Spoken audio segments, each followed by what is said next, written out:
Hello, everyone. This is Angela. Welcome to my second Real Housewives of Atlanta mini review, cream puff review. Okay, let's jump right into it. This is season 7, episode 13.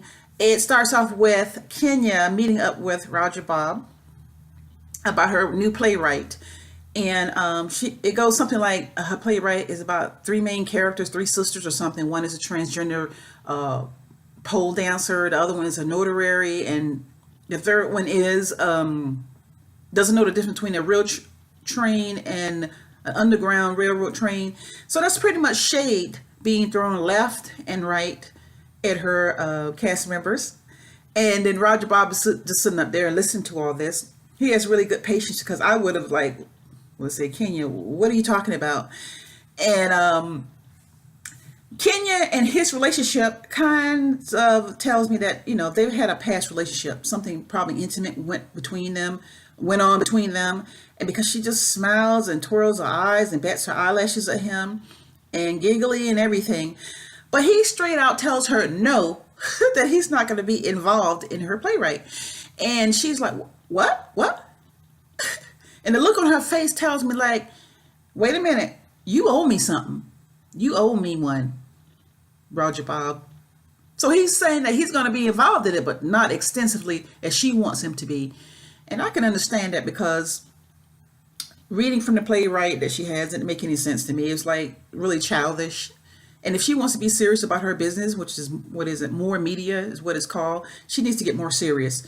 So later on, she meets up with her assistant, Brandon. And thank goodness she has changed the playwright, the characters and everything, to something else. I don't even remember what it is, but I know she changed the title to Life Twirls On. Of course, life twirls on. Time stops for no one. Life goes on and on. So I was really happy about that. And her assistant, Brandon, is just smiling, giggling with her and agreeing on everything, because it looks like he's going to have to do everything. The casting, the production, the direction, everything. Since, Roger Bob's, he's not going to be putting himself fully into it. So it's called Life Twirls On. And life does twirls on. So that's enough for Kenya Moore. I mean, that was pretty, it was a cute little scene and everything. So let's go on to Phaedra. Phaedra's having some drama, real drama in her life with Apollo, Nita. Apollo's getting ready to go to prison. He's not liking it. He's not feeling it. Phaedra goes and seeks some advice from a doctor from another show, as Married to Medicine. So they're cross-referencing shows together, whatever they're doing. But I don't watch Married to Medicine. I have watched it once, and it's not really my favorite show. So RHOA is. I think I made that note in my previous vid. But anyway, I'm saying that Phaedra seeks advice from one of the doctors from Married with Medicine reality TV show. And he gives her good advice. Just be straight up with the kid. Let the kid know that daddy is on playtime. Not playtime, but what's it called? Time out. And that's going to be a long hell of a time out for 8 years. But you just have to be straight up with the kids. And her oldest son, I mean, he seems pretty much, he knows what's going on already. I think he already knows. But even as a child that young, the one that can talk, he tells you he knows what's going on. He kind of gives you hints. He's still going to be asking, where's daddy? Where's daddy? Where's daddy? So she's going to have to take both of them for some jail visits, whether she likes it or not. And she's talking about the molesters there, the kidnappers, the rapers, the murderers. I mean, that's what's at a prison. I mean, you have to face the facts. And you are an attorney, Phaedra, so you've defended some, and and you prosecuted some. So I mean, you're a big time attorney. You know that Apollo, there was a chance that Apollo would be a repeat offender, and that's what he is. He's a repeat offender right now. He's going back to jail, and it's really sad that he broke up this beautiful family. And that home you in is extravagant. It's absolutely beautiful. And for him to give up that home for a jail cell? Come on, be real, be real. But up on the upside, this is what I'm looking at. Oh, before I get to that, the thing about Apollo, he goes and see a divorce lawyer in Atlanta, Georgia. And this divorce lawyer, he has a smirk on his face like, well, he's giving him this news, but he's just smiling about it. Does that really make any sense? I mean, I would walk out of that lawyer's office. I wouldn't even, I mean, he may be the most well-known lawyer in Atlanta, Georgia. Maybe he is, maybe he's not. But he's just like, yeah, Apollo. And the worst thing that she could do is not let you see the kids. And he's smiling. And Apollo just going like, huh? In shock. Of course. So, I don't know why they're getting divorced. Maybe they want to get divorced. Looks like something's leading up for the new episode, which is coming on. Actually tonight. That Phaedra has a boyfriend. So that's another story. We'll just that's the next review. But anyway, so they're getting divorced before he goes to prison. That's really sad too, because, you know, there's a chance that this marriage could be saved, because, you know, it seems like they should get a, you know, get their pastor, a marriage counselor to talk to them if they want to keep this marriage strong, keep it solid, keep it together. I mean, now here's the upside of all this, Apollo going to prison. I believe on good behavior, 2 years, he'll be out in 2 years. This is what I believe. You understand what I'm saying? I truly believe that he'll be out in 2 years and not the full 8 years. So that's going to be, whew. We just have to wait and see for that, okay? So that's Phaedra and Apollo. Get that out the way. Now let's talk about Claudia. So Claudia is saying it's really hard on Miss Porsha. She's really upset with her. Claudia won't let things go. She goes head on, and in a sophisticated manner too. I really like it. Her Claudia's attitude about straightening things out, talking things out. Now, Porsha had her event and she did not invite Claudia. Claudia showed up anyway. But Claudia just want to talk things out with Porsha, and Porsha sat down. I was surprised and shocked to see Porsha stay there calm and sit down and listen to Claudia. And you know what? Those buttons were pushed. At any minute, I thought Porsha was going to get up and pull Claudia's wig weave off. It didn't happen though. I guess the network gave Porsha one more chance, one more time of fighting and pulling somebody to weave, you're gone. Besides, you know what? This is 4 months of old news anyway. For what I've read in the news, that Porsha has been fired. She has been fired already. So that's what I heard. And I've read off of mainstream media on the internet that she's already fired. So this is 4 months of old news. And Apollo Nita, he's already in prison. 4 months of old news. So it looks like the news is retracting too, because Phaedra, back to Phaedra again, saying that Apollo was acting the fool when it was time for him to check into prison. You know, that's old news, but seems like the news is retracting itself, online news as it is, and saying that Apollo went AWOL. He didn't report to prison. So it's two conflicting stories. As far as I know, he's in prison right now. But back to Claudia and Porsha. At Porsha's event, you know, Porsha wanted to throw down with her. You could tell Porsha was upset, but she held it down. And Porsha's mom was there, grandmother and everything. All her best friends were there at an event, and there was Claudia there, you know, in her face, telling her about her the man who's giving her all these gifts is a married man, African married man. And Porsha's not going to forgive her because she busted her out at the trip in Puerto Rico. Porsha's still upset about that. But, you know, Claudia is clearly trying to make amends with Porsha and letting Porsha know that, hey, that's just the way she is. And, you know, she knows what you're into. I mean, you've got a paid, Mercedes or what's the other car? Oh, I can't think of the name of it. A Benson, uh, whatever the name of that car is, but it's paid for. Rolls Royce, a Rolls Royce is paid for. $80,000 bags. Come on now. I got a feeling who I know who this African prince is, but I'm not saying.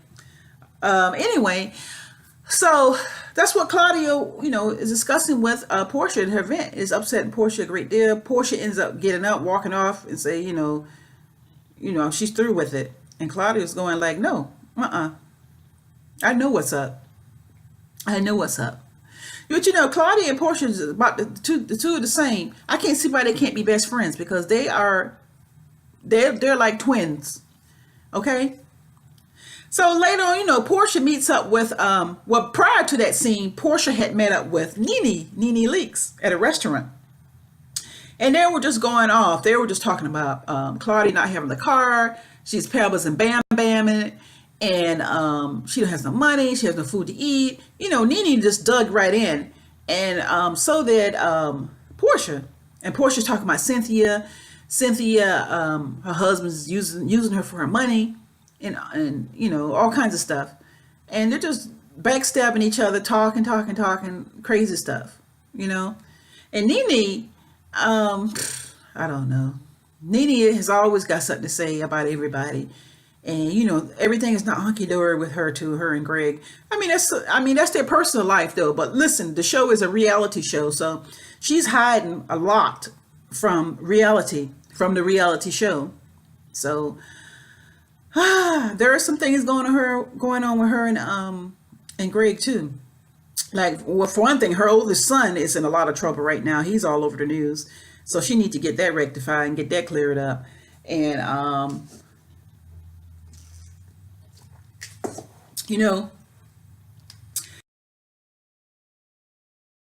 about Kandi Burruss and Todd Tucker. Looks like Todd delivered her some bad news that the whole tour has been canceled. And, there's something up with the promoter. I guess he wasn't doing his job. Whatever, they lost their money in the whole tour thing. And lots of people were depending on them both to deliver this show. So Kandi breaks out in tears and she's crying. And either she's good at dropping a tear right away or it was real. So personally, I believe that, she already knew what the news was going to be, but she's just good at dropping a tear. That's just my impression of it. But anyway, she's crying, boo-hoo, lots of people depending on her. And I can understand that part. They lost a lot of money. And she would just say, no, I lost a lot of money. A lot of the people depend on me. And Todd just looks, hey, I put some money in there too. It was funny. And he just keeps a straight face all the time. And he's so hard, like no smiling, no tears. And he's like, I don't get it. I can clearly see that she's really infatuated, really has strong feelings for him in the intimate loving field department, but I can't see him generating that back to her. So that's just what I see. He's really a nice looking guy, and he's just telling her this bad news. He doesn't feel, there's no emotion from him. Not that he has to break out crying too, but he should be like upset or whatever, showing a strong emotion, unless, like I said, this is all script. Anyway, also, Kandi isn't pregnant yet. But then again, this is 4 months of old news. So I don't know. She could be like 6 months pregnant by now. But I just know 4 months ago, she didn't look pregnant. She looked really skinny. And he just walked up on her and came in, you losing weight. So you go figure. I don't know. So they go back to her office to land new news to her staff. And her staff is like, they look overjoyed. Like, damn, I'm happy to hear this news. The expressions on their face. And then they just break out laughing. One of her aunties said that he was bringing whatever the saying is. I don't know it by heart. So that the promoter can, bring in shit to Kandi. Anyway, one of her staff members reiterated that it's a possibility that Todd could have set the whole thing up, but he used the third person, one of Kandi's aunties, what she said in another episode. That was one episode that I missed anyway.